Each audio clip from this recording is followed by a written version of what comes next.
आप अभी तक न्यूज देख रहे हैं। मैं हूं आपके साथ सनीता राव। 65 करोड़ की लागत से 1 हेक्टेयर में बने मत्स्य मंडी का पीएम मोदी ने किया वर्चुअल लोकार्पण। योगी सरकार में कैबिनेट मंत्री संजय निषाद की मौजूदगी में संपन्न हुआ लोकार्पण कार्यक्रम। पूरे देश में पहली बार बनी है फिश कारोबार आधारित अल्ट्रा मॉडल बिल्डिंग। फिश मंडी में मछली पालन से संबंधित सभी जरूरत संसाधन एक ही छत के नीचे होंगे उपलब्ध।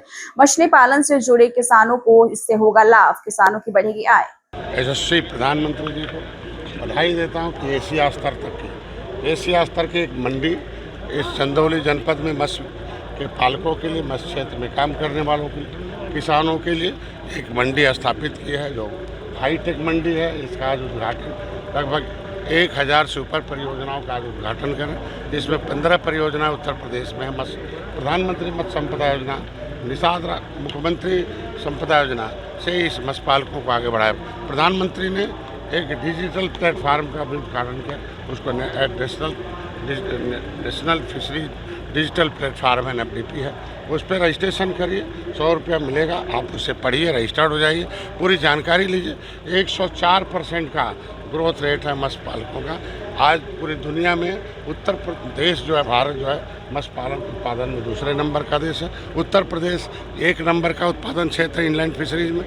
हम गौरवान्वित हैं। आज का उद्घाटन में प्रधानमंत्री ने पूरे किसानों को, अन्नदाताओं को, पशुपालकों को, उनका कहना है कि जब तक गांव समृद्ध नहीं होगा, प्रदेश नहीं समृद्ध होगा, देश नहीं समृद्ध होगा, तो ग्राम जो विकास से संबंधित फिर राष्ट्र विकास होगा। तो राष्ट्र के नाम आज उन्होंने पूरे देश में, इस क्षेत्र में जो उपेक्षित क्षेत्र था, किसानों नौजवानों को जो छोड़ रखा था, उनकी आय दोगुनी हो जाए, वो विकास की मुख्यधारा में जुड़ें, उनके बच्चे भी आगे बढ़ें। वो भी जो है आज के दिन में इस राष्ट्र के निर्माण में है। वो केवल अन्नदाता थे, लेकिन उनको कोई नहीं पूछता था। उन अन्नदाताओं को, मत्स्यपालकों को और जो पशुधन से संबंधित जितने भी क्षेत्र हैं, उसमें उन्होंने सब्सिडी देके, पिछली सरकारों ने 67 साल में केवल 3000 करोड़ रुपया दिया था। मोदी जी ने 41,500 करोड़ रुपया इंफ्रास्ट्रक्चर हो चाहे जैसे होगा दे के इनको 60% सब्सिडीज है। उनके माध्यम से इसमें उद्यमियों को उद्यम लगाया है। मैं अभी यहाँ जनप्रतिनिधियों से बात हुई है कि यहाँ के लोगों को इस मंडी को किस तरीके से यहाँ के लोकल लोगों को सुविधाएं ज़्यादा मिलें, यहाँ मत्स्यपालकों को उसमें प्राथमिकता मिले। पिछड़ी जाते जो छोटे फुटकर दुकान है वो गरीबों को मिले, उसके लिए ऋण दिया जाए, उसके लिए किस्त पर दिया जाए और लॉटरी सिस्टम किया जाए। अभी मैंने हम लोगों को किया। यहाँ सभी जनप्रतिनिधियों को धन्यवाद देता हूँ। पीलीभीत में करवा चौथ के दिन पति से कहासुनी एवं गृह क्लेश के चलते 35 वर्षीय विवाहित की जहरीला पदार्थ का सेवन करने के चलते हुई मौत। गुपचुप तरीके से मृतक महिला के दाह संस्कार की जा रही थी तैयारी। मृतक विवाहित महिला के मामा होरी लाल के द्वारा की गई सूचना पर मौके पर पहुंची पुलिस। थाना जहानाबाद पुलिस ने मौके पर पहुंचकर मृतक विवाहित महिला के शव का पंचनामा भरकर शव पोस्टमार्टम को भेजा है। मृतक विवाहित महिला के मामा के द्वारा मारपीट कर, दवा खिलाकर मारने और बिना सूचना दिए दाह संस्कार करने का ससुराल पक्ष पर लगा आरोप। मेरा नाम होरीलाल जी कहाँ के रहने वाले हैं आप? नवादा श्यामपुर के। तो यहाँ क्या घटना हुई है? यहाँ घटना ये हुई है कि इन्हीं लोगों ने मारा तोड़ा होगा और दवाई खिलाई इनके लिए। किने? इन्हीं को, भांजी को मारे। क्या नाम था इनका? नन्नी देवी। तो क्या हुआ इनको? इनने हमारे लिए मौके पर सूचना भी नहीं दी जी। जब ये मतलब इंतजाम कर लिया इनका ले जाने का शमशान घाट। अब क्या हालत है इनकी? अब ये जबरदस्ती ले जा रहे शमशान घाट, बार बार फ़ोन कर रहे हैं हमारे पास। अच्छा। हमारे पास भी नहीं किया और लोगों के पास फ़ोन किया, करवा रहे थे कि जल्दी आप नहीं मिट्टी भरवाने। तब हम नन्नी देवी की क्या हालत है? नन्नी देवी की हालत है? नन्नी देवी तो खत्म हो गई। वो खत्म हो गई है? कैसे खत्म हुई थी ये? पता नहीं, दवाई खिलाई इनके लिए। अच्छा, तो क्या बच्चे हैं इनके? 3 बच्चे हैं। 3 बच्चे हैं। तो क्या किया इनको साथ में? इन्होंने खुद खाया, क्या खिलवाया, क्या करा है? पता नहीं, अभी तो इस बारे में पता नहीं क्या किया इन्हें, क्या नहीं किया। इन्हें मारा थोड़ा, खिलाई हुई दवाई। पुलिस आई है मौके पर? पुलिस आई, हमने जब मौके पर नहीं आई तो पुलिस, हमने वहाँ से घर से फ़ोन किया अपने, तब से हमने 112 नंबर यहाँ भेजी थी, जब ये लोग कह रहे थे यहाँ। अब आप क्या चाहते हो? राजधानी लखनऊ में दिखा चांद। सुहागिनों ने चांद देखकर करवा चौथ व्रत को तोड़ा। राजधानी लखनऊ सहित आसपास दिखा चांद। पतियों की लंबी उम्र की कामना के लिए रखा जाता है व्रत। अच्छे स्वास्थ्य, सुखी दाम्पत्य जीवन की कामना के लिए रखा जाता है करवा चौथ का व्रत।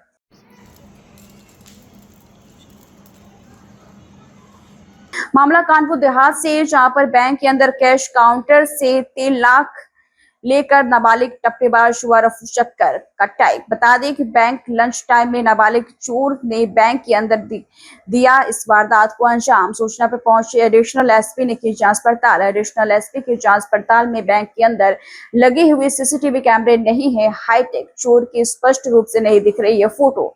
बैंक के बाहर आसपास के दुकानों से सीसीटीवी फुटेज से पुलिस लग रही है चोरों का पता।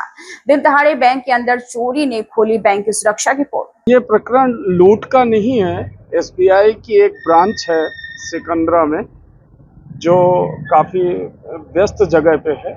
आज लंच टाइम पे वही दोपहर 2:30 बजे के आसपास एक कैश में जो व्यक्ति बैठे हुए थे वो लंच करने के लिए कैश रख करके अंदर चले गए और कैश की मात्रा 3 लाख रुपए उनके द्वारा बताई गई है, जिसको वहाँ पर जो पहले से रैकी कर रहे लोगों में से एक व्यक्ति द्वारा उसको उठाया गया है और बहुत तेज़ी से गेट से बाहर निकल गया है। हमारे पास कुछ फुटेज और अन्य एविडेंस इकट्ठा हो रहे हैं। घटना का शीघ्र अनावरण किया जाएगा। अभी उनके द्वारा कोई तहरीर नहीं दी गई। सर कुछ ऐसी जानकारी है रही जो बैंक के अंदर सीसीटीवी कैमरे लगे हैं वो ढूंढ रहे हैं और सही तरह से काम नहीं कर रहे हैं। हमको मेरे लिए पर्याप्त मात्रा में चीज़ें मिल रही हैं, लेकिन बहुत मॉडर्न कैमरे नहीं हैं, लेकिन इनपुट उनका पर्याप्त। सर एक बार सर बैंक प्रशासन की जिम्मेदारी नहीं है अंदर की व्यवस्था की जाए, सुरक्षा व्यवस्था? उन विषय पे बैंक प्रबंधन द्वारा बातचीत की जाएगी। उनके द्वारा सारी चीज़ों की जो सुरक्षा है उसको बाद में हम समीक्षा कर लेंगे। पर कई तरह से एक चीज से माना जाए कि जो बैंक सिक्योरिटी होती है और उसके बाद पुलिस की भी सिक्योरिटी लगती है, कहीं ना कहीं बड़ी चूक इस मामले में आ रही सामने। चूँकि ये अंदर का प्रकरण है, कैश काउंटर से अगर चीज़ें जा रही हैं। प्रयागराज पहुंचे समाजवादी पार्टी के प्रदेश अध्यक्ष श्यामलाल पाल ने प्रयागराज की समाजवादी पार्टी मुख्यालय में स्वर्गीय मुलायम सिंह यादव की पुण्यतिथि पर पुष्पांजलि प्रस्तुत की। इस अवसर पर श्रद्धांजलि देते हुए प्रदेश अध्यक्ष ने इशारों में चुनाव की तैयारियां और नेताजी के संकल्प दोहराते हुए पार्टी को मजबूत करने और कार्यकर्ताओं को तैयार होने की बात कही। सपा कार्यालय में मुलायम सिंह यादव की 3री पुण्यतिथि पर समाजवादी कार्यकर्ताओं ने भी उन्हें याद किया। वहीं सपा के प्रदेश अध्यक्ष श्यामलाल पाल ने मायावती के अकेले चुनाव लड़ने पर भी तंज कसा है। नेताजी इस देश के ऐसे सपूत रहे हैं जिन्होंने संविधान के मर्यादा का पालन करते हुए और देश में समाजवादी विचारधारा के तहत शोषित वंचित लोगों का विकास हो सके, वो गांव की ऐसी मिट्टी में पले और बढ़े जिन्होंने अपनी नज़रों से इस देश के पीढ़ी के लोगों को अपमान भरी जिंदगी जीने के लिए जो सामंतवादी और पूंजीवादी व्यवस्था ने मजबूर कर दिया था, ऐसे महान नेता शोषितों वंचितों की एक बड़ी आवाज़ थी और देश की इतनी बड़ी आवाज़ थी कि देश की रक्षा के लिए उन्होंने अपना सब कुछ न्यौछावर करने के लिए भी तैयार रहे। उन शहीदों के लिए जो देश के लिए अपनी कुर्बानी कर दिया था, जो देश के लिए न्यौछावर हो गए थे, ऐसे शहीदों को इतना बड़ा सम्मान दिया कि आज 79 साल के बीत जाने के बाद कोई भी सरकार, कोई भी रक्षा मंत्री शहीदों को उतना सम्मान नहीं दे सका। नेताजी खबर उन्नाव से है, जहां पर विश्व मानसिक स्वास्थ्य दिवस के अवसर पर स्वास्थ्य विभाग द्वारा जागरूकता शिविर और संगोष्ठी का आयोजन किया गया है। इस कार्यक्रम की अध्यक्षता जिलाधिकारी गौरांग राठी ने की, जबकि मुख्य अतिथि के रूप में सदर विधायक पंकज गुप्ता मौजूद रहे। इस मौके पर उमाशंकर दीक्षित और जिला चिकित्सालय उन्नाव और जिला स्वास्थ्य समिति के सदस्य भी उपस्थित रहे। देखिए, आज विश्व मानसिक स्वास्थ्य दिवस के अवसर पर जन जागरूकता के लिए स्वास्थ्य विभाग के द्वारा शिविर का आयोजन किया गया है। इसमें आम जनमानस को मानसिक स्वास्थ्य के संबंध में जिस प्रकार की समस्याएं आज देखने को मिल रही हैं उसके प्रति जागरूक करना और हर व्यक्ति निश्चित रूप से कहीं ना कहीं आज भागदौड़ के जीवन में, प्रतिस्पर्धी जीवन में मानसिक तौर पे कहीं ना कहीं कुछ न कुछ प्रतिशत ही सही लेकिन समस्या उसके साथ रहती है। तो ऐसे समय में हमारा शरीर पूर्णतया स्वस्थ हो और हम अपना जीवन आनंदमयी तरीके से जी सकें। इसके लिए आवश्यक है कि मानसिक रूप से अपने आप को फिट रख सकें और मानसिक स्वास्थ्य की तरफ अपनी देखभाल करें।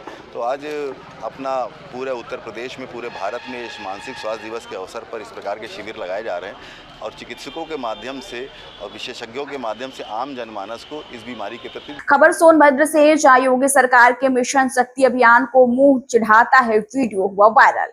गरीब वनवासियों पर स्टेशन मास्टर द्वारा गाली गलौज और डंडा चलाने का वीडियो हुआ वायरल वीडियो में असहाय वनवासियों को, महिलाओं को गाली देकर पिटाई करता दिख रहा है स्टेशन मास्टर। प्लेटफॉर्म पर बैठी असहाय महिलाओं की लाठी डंडे से पिटाई करता दिख रहा है स्टेशन मास्टर गौतम कुमार। वनवासी महिलाओं को मां बहन की गाली देता है वीडियो में दिख रहा है स्टेशन मास्टर। तत्काल स्टेशन खाली कराने के लिए पत्थर और डंडे बरसाता दिख रहा है स्टेशन मास्टर। खबर प्रयागराज से, जहां पर थाना फूलपुर क्षेत्र अंतर्गत बाबूगंज कस्बे में अवैध आतिशबाजी पटाखों का भंडारण कर बिक्री करने वाले 2 अभियुक्तों की गिरफ्तारी की गई है। इस विषय में एसीपी फूलपुर ने बताया है कि लगातार ये सूचना मिल रही थी कि प्रयागराज शहर व उसके आसपास गंगानगर और यमुनानगर में अवैध रूप से पटाखों का भंडारण और बिक्री का काम किया जा रहा है। आने वाले दिवाली त्योहार को दृष्टिगत रखते हुए उच्चाधिकारियों द्वारा दिए गए आदेशों निर्देशों के क्रम में थाना फूलपुर पुलिस की टीम द्वारा बाबूगंज कस्बे के अंतर्गत सूचना प्राप्त हुई कि कस्बे के रिहायशी इलाकों में 2 व्यक्तियों द्वारा पटाखों का अवैध भंडारण किया गया है और उनके द्वारा बिक्री की जा रही है। इस सूचना पर उन स्थानों पर दबिश दी गई। मौके से भारी मात्रा में 1096 केजी अवैध पटाखा आतिशबाजी बरामद हुई है और 2 लोगों जिनका नाम गिरजा शंकर जायसवाल और अंश केसरवानी है, उनको मौके से गिरफ्तार किया गया है। थाना फूलपुर पर सुसंगत धाराओं में अभियोग पंजीकृत कर आगे की अग्रिम विधिक कार्रवाई की जा रही है। प्रयागराज के गोरपुर थाना क्षेत्र के गांव में का मामला है, जहां 1 वर्ष पूर्व किशोरी और माता पिता की मृत्यु हो गई थी। उसके बाद पड़ोसी गांव का आलम उसे और उसके छोटे भाई को बहला फुसला कर ले गया, साथ ही मदद के नाम पर काम दिलवाने को कहा। अब मामले का खुलासा हुआ है। युवती का आरोप है कि काम के बहाने आरोपियों ने अपनी हवस का शिकार बनाना शुरू कर दिया और बाद में धर्मांतर कराने का दबाव डालने लगा। कल दिनांक 9/10/2025 को थाना गोरपुर पर एक नाबालिग पीड़िता जिसके माता पिता नहीं है, ये सूचना दी गई कि 1 वर्ष पूर्व पीड़िता व उसका बड़ा भाई रोजगार के सिलसिले में मोहम्मद आलम के संपर्क में आया था। मोहम्मद आलम द्वारा नाबालिग पीड़िता को अपने घर पर रखा गया था तथा पीड़िता के भाई को रिश्तेदार के घर पर रखा गया था। पीड़िता द्वारा उपरोक्त व्यक्ति तथा अन्य के विरुद्ध दुष्कर्म तथा धर्मांतरण का तहरीर दिया गया था। तहरीर प्राप्त होते ही दिनांक 9/10/2025 को संगत धाराओं में अभियोग पंजीकृत कर लिया गया है। उपरोक्त मुख्य अभियुक्त मोहम्मद आलम सहित 3 अभियुक्तों को गिरफ्तार किया गया है तथा पीड़िता के भाई को भी लाया जा रहा है। अग्रिम विधिक कार्रवाई की जा रही है। जौनपुर जिले के चर्चित बेलाओ डोहरी हत्याकांड में पूर्व सांसद धनंजय सिंह, आशुतोष जमैथा और पुनित सिंह को एमपी एमएलए कोर्ट ने गैंगस्टर एक्ट से दोषमुक्त कर दिया है। इससे पहले इस प्रकरण में अदालत ने तीनों को हत्या धारा 302 के मामले में भी बरी कर दिया था। अदालत के इस ताजा फैसले के बाद पूर्व सांसद के समर्थकों और शुभचिंतकों में खुशी की लहर दौड़ गई है। पूर्व सांसद धनंजय सिंह के समर्थक और शुभचिंतक अदालत के फैसले के बाद जौनपुर, वाराणसी और प्रयागराज सहित कई जगहों पर जश्न मना रहे हैं। लोगों ने कहा है कि यह फैसला सत्य की जीत है और वर्षों से चल रहे झूठे मुकदमे का अंत हो गया है। जौनपुर के एमपी एमएलए कोर्ट से क्या जजमेंट आया है? सर, ऐसा हुआ कि सांसद धनंजय सिंह के खिलाफ गैंगस्टर एक्ट की धारा 3(1) के तहत आरोप पत्र प्रेषित किया गया था, जिसमें प्रोसिक्यूशन 9 गवाह परीक्षित कराए थे। 9 गवाहों ने उसको सपोर्ट नहीं किया है, इसलिए एमपी एमएलए अदालत ने उनको एक्विटल कर दिया है। किस किस मामले में दोषमुक्त आज हुए हैं? आज गैंगस्टर एक्ट की धारा 3(1) के तहत उनको दोष मुक्ति मिली। गैंगस्टर एक्ट का एक ही सेक्शंस होते हैं, उसी के तहत इनके खिलाफ ट्रायल चला था, तो उसमें दोष मुक्त हुए हैं आज।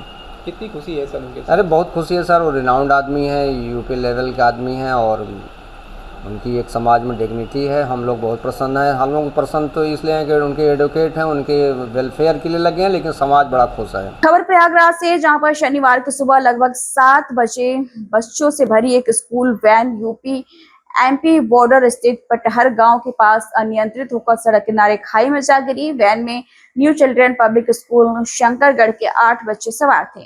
हादसे में एक बच्चे को सिर और एक के हाथ में गंभीर चोटें आई हैं, जबकि अन्य छात्रों को हल्की चोटें लगी हैं।